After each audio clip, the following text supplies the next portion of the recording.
하나님 말씀 신명기 21장 1절에서 9절 말씀을 함께 보겠습니다. 구약성경 293쪽입니다. 내 하나님 여호와께서 네게 주어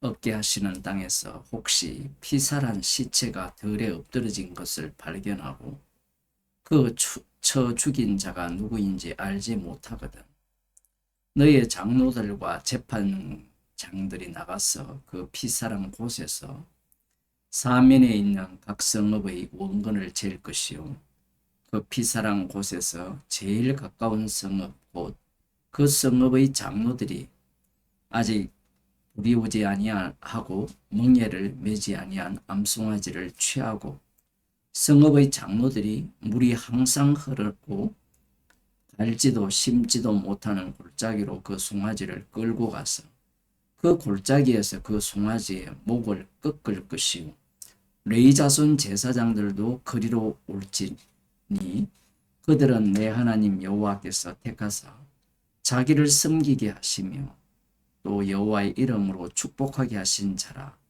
모든 소송과 모든 투쟁이 그들의 말대로 판결될 것이니라.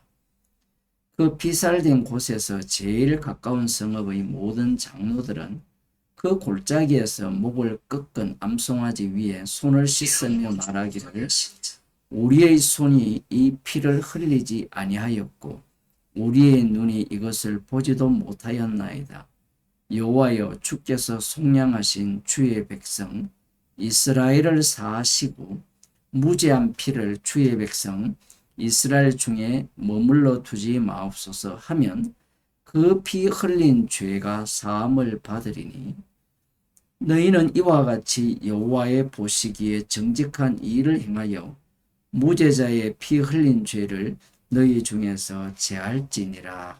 아멘.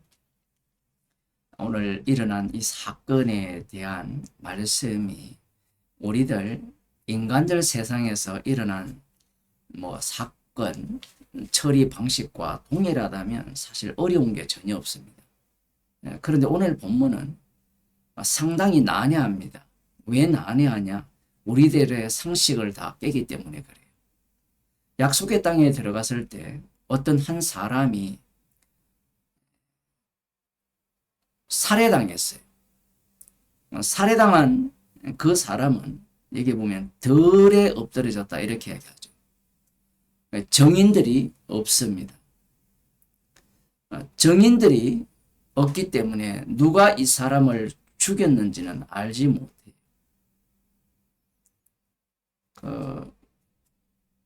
얼마 전에 독일 축구팀이 와서 외신에 인터뷰한 그런 내용이 뉴스에 떴는데 대한민국은 밤에도 마음껏 돌아다닐 수 있는 안전한 나라다.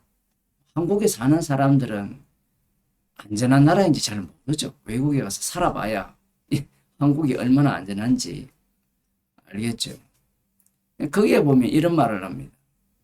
자동차마다 카메라가 달려있고 거리 곳곳마다 CCTV가 있으니까 끝까지 추적하죠.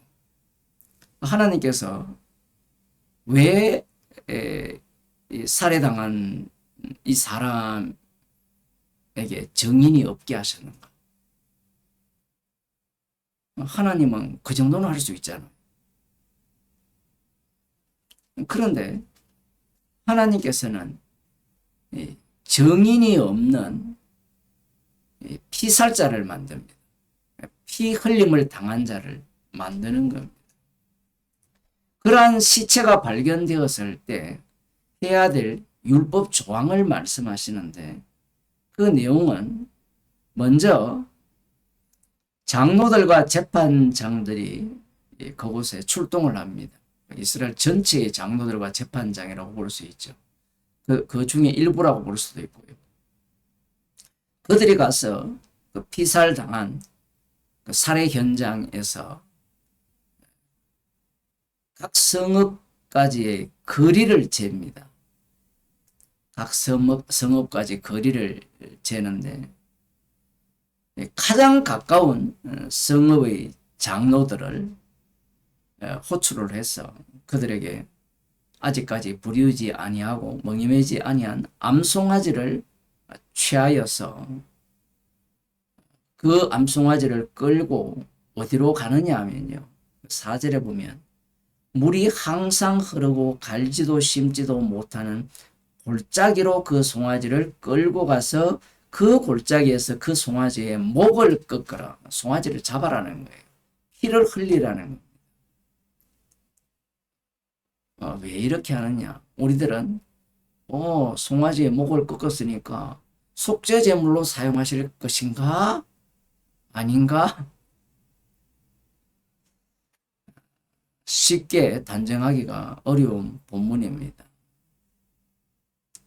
왜 목을 꺾느냐? 그 뒤에 보면 이제 이유가 나옵니다. 5절에는 레위 자손 제사장들도 그리로 올지니 그들은 내 하나님 여호와께서 택하사 자기를 섬기게 하시며 또 여호와의 이름으로 축복하게 하신 자라. 여호와께서 택하신 여호와를 섬기는 자로서 여호와의 이름으로 축복하는 자죠. 제사장들은요, 희생물입니다. 그것을 꼭 염두에 두셔야 돼요. 이들을 불러서 이곳에 오게 하는 겁니다. 그리고 여기 이들에 대해서 이렇게 말하죠. 모든 소송과 모든 투쟁이 그들의 말대로 판결될 것이니라. 흥미로운 것은 지금 여기에서는 정인이 없잖아요. 그러면 살해당한 자에 대해서 어떻게 판결을 해요? 판결하는 내용도 나오지가 않는데 전체적인 맥락 속에서는 판결이 나오긴 나옵니다. 조금 더 보겠습니다. 6절 그 피살된 곳에서 제일 가까운 성읍의 모든 장로들은 그 골짜기에서 목을 꺾은 암송아지 위에 손을 씻으며 말하기를 우리의 손이 이 피를 흘리지 아니하였고 우리의 눈이 이것을 보지도 못하였나이다. 여기에 보면 우리의 손이 이 피, 목을 꺾은 그 송아지의 피인 거예요. 그 피에 손을 씻는 겁니다. 피에 씻는 건지 물에 씻는지 정확하게 안 나오는데 송아지 위에 손을 씻으며 말하기를 우리의 손이 이 피를 흘리지 아니하였고 우리의 눈이 이것을 보지 못하였나이다. 이 송아지 목을 꺾으라는 장소가 어디냐 하면요. 깊은 골짜기예요. 물이 마르지 않는 곳입니다. 물이 마르지 않는 곳은 굉장히 깊은 골짜기고요.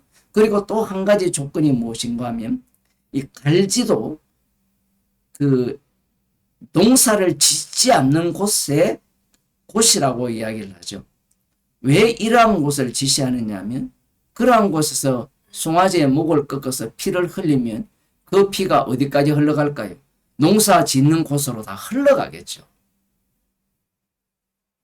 어떤 사람들은 깨끗한 곳, 이렇게 표현을 하는데 저는 조금 달리 봅니다. 이 피가 약속의 땅 모든 곳으로 흘러가게 한다는 그것이 더 강하다고 보입니다. 이 전체 맥락에 보게 되면. 이들이 목을 꺾은 송아지 위에 손을 얹어서 이렇게 말합니다. 우리 손이 이 피를 흘리지 아니하여. 이 말을 하는 것을 보면 송아지를 피살당한 자의 대신이라고 볼 수 있습니다. 피살당한 자의 대신. 피살당한 자의 피를 흘리지 않았고 또한 우리의 눈이 이것을 보지도 못하였다. 라고 말을 해요. 그러면 어떻게 해야 됩니까? 그 뒷구절을 모른다면요. 자, 그래. 제사장 판결자가 왔으니까 그래. 너희들이 목을 꺾은 그 소 피에 손을 씻으면서 말하기를 우리가 이 피를 흘리지 않았고 우리가 이 사람이 살해된 것을 목격하지 못했으니까 우리는 깨끗합니다. 그러면 제사장들이 그래 너희들 말대로 정말 깨끗하다. 이런 판결이 나와야 되는데 8절을 보면요. 깨끗하니까 죄 없다가 아니라 하나님께서는 이들에게 어떻게 고백하라고 말씀하느냐면 여호와여 주께서 속량하신 주의 백성 이스라엘을 사하시고 무죄한 피를 주의 백성 이스라엘 중에 머물러 두지 마옵소서 하면 그 피 흘린 죄가 사함을 받으리니. 와, 상당히 이상한 말씀이죠. 여호와여 주께서 속량하신 주의 백성 이스라엘을 값주고 사서 만든 이스라엘이죠. 속량하신 주의 백성 이스라엘을 사시고라고 합니다. 여기에서 사하신다라는 단어는 카파르라는 히브리어 용어인데요. 그 언약궤 뚜껑도 이 어원에서 기원한 내용입니다. 덮다, 덮어주다라는. 죄를 용서한다라는 것은 덮어준다라는 거예요. 우리는 죄 없이 한다, 이렇게도 이해할 수 있는데, 성경에서는 죄 없이 한다라기보다는 죄를 덮어준다가 강해요. 예수님의 피가 우리를 깨끗게 한다라는 그 의미도 죄가 없다라는 의미가 아니에요. 예수님의 피가 우리를 깨끗게 했다라는 말은 깨끗게 했다라는 피를 증거하기 위해서 우리는 죄인으로 남아 있어야 된다는 겁니다. 구약에서 그림자로 명확하게 계속해서 보여주고 있어요. 지금 주께서 속량 값주고 사신 주의 백성 이스라엘을 사해달라면서 무죄한 피를 주의 백성 이스라엘 중에 머물러 두지 마옵소서라고 기도를 하는 거예요. 죄를 용서해 달라는 겁니다. 여기에서 또 한 가지 더 이상한 내용이 뭐냐면, 피살당한 자, 달리 말하면 정인이 없는 피살자를 무죄한 피살자라고 합니다. 무죄한 자.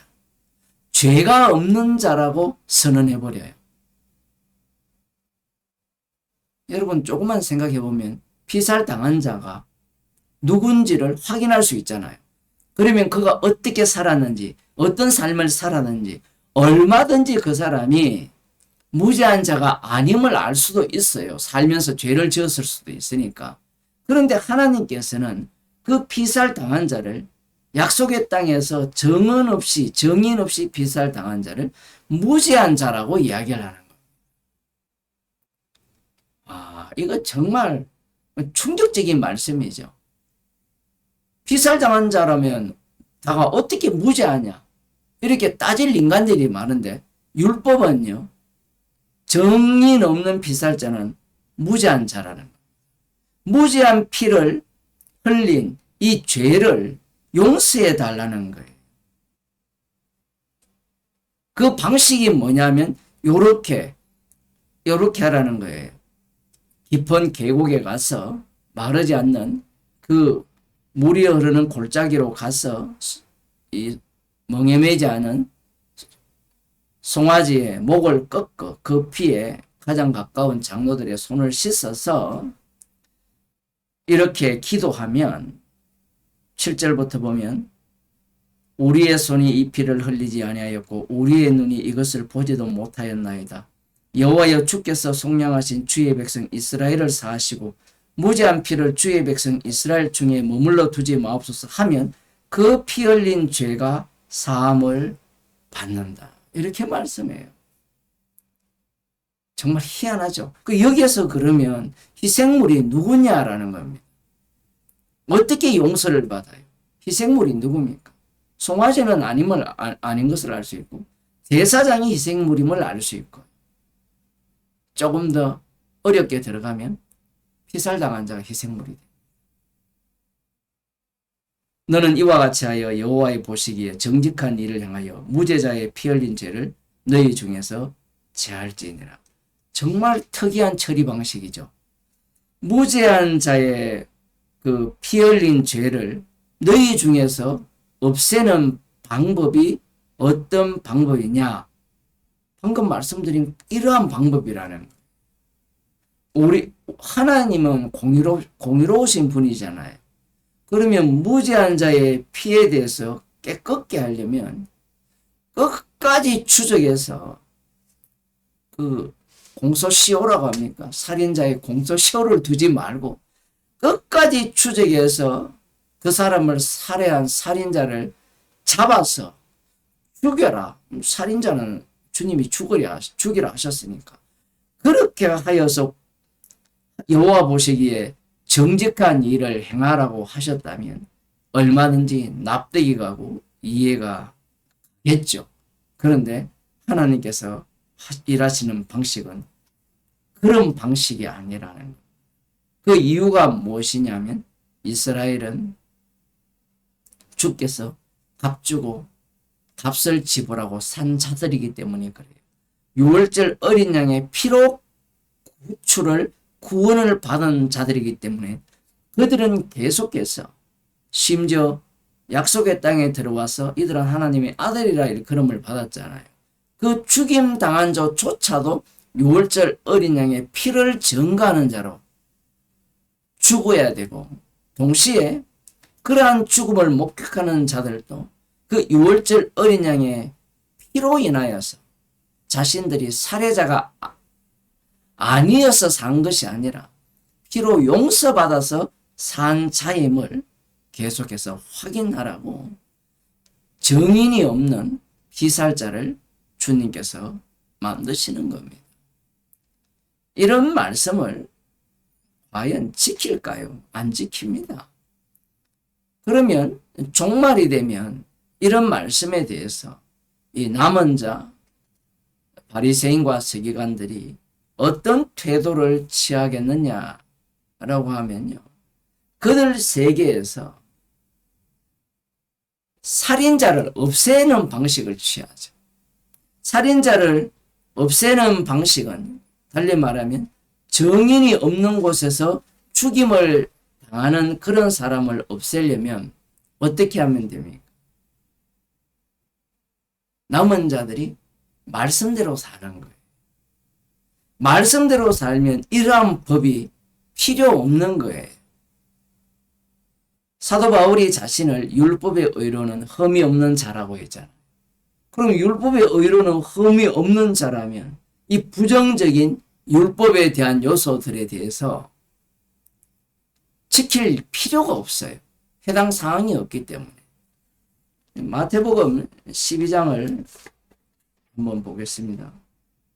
예수님께서 안식일 날 제자들과 밀발 사이로 지나가실 때에 제자들이 이삭을 잘라 먹는 일이 발생했습니다. 안식일 규례에 따르면 구약에 보면 안식일에는 불을 피우지 말고 노동을 하지 말고 나무를 하지 말고 이러한 법들이 있지만 이삭을 이렇게 손으로 비벼서 먹는, 그러한 먹는다면 그것은 안식일을 범하는 것이다 라는 그러한 법은 없는데, 지금 예수님 당시에 이 유대인들이 바리새인들이 안식일을 어떻게 지키느냐 하면 엄격하게 지키죠. 이렇게 먹으니까 제자들이, 바리새인들이 예수님께 이렇게 말하죠. 안식일을 하지 못할 일을 하나이다. 이렇게 말했으면 오늘날 훌륭한 목사들이나 교인들은 저 바리새인들이 장로들의 유전을 갖고 안식일을 범한다, 지적한다, 이렇게 이야기를 하잖아요. 그런데 예수님은 그렇게 말씀하지 않습니다. 여기에서는. 왜 여기에서는 그 말씀을 하지 않을까요? 고르반의 문제에 대해서는 지적을 하셨는데 여기는 지적을 안 하거든요. 방금 제가 말했던 그런 목사들 때문이에요. 성경을 보는 안목이 어떤 안목이냐면 옳고 그르다, 선악을 구분하면서 말씀을 보기 때문에 그래요. 예수님은 이들이 미리삭을 이렇게 먹는 것에 대해서 안식일을 범했다, 여기에 대해서 그거 아니다, 이렇게 예수님이 말씀하지 않았어요.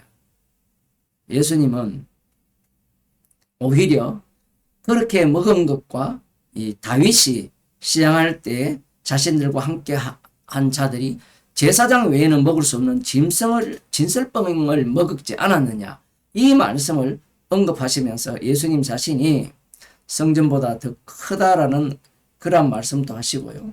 여기에서는 이런 말씀을 하시죠. 5절에 보면 또 안식일에 제사장들이 성전 안에서 안식을 범하여도 죄가 없음을 너희가 율법에서 읽지 못하느냐. 안식일에 제사장들이 제사를 드리거든요. 그래서 일을 해도 죄가 없다는 겁니다. 그러면서 예수님이 내가 너희에게 이르노니 성전보다 더 큰 이가 여기 있느니라. 나는 자비를 원하고 제사를 원치 아니하노라 하신 뜻을 너희가 알았다면 무죄한 자를 죄로 정치 아니하였으리라. 예수님이 무죄한 분인데 예수님을 죄 있다 해서 나중에는 예수님을 죽여버립니다. 인자는 안식일의 주인이거든요.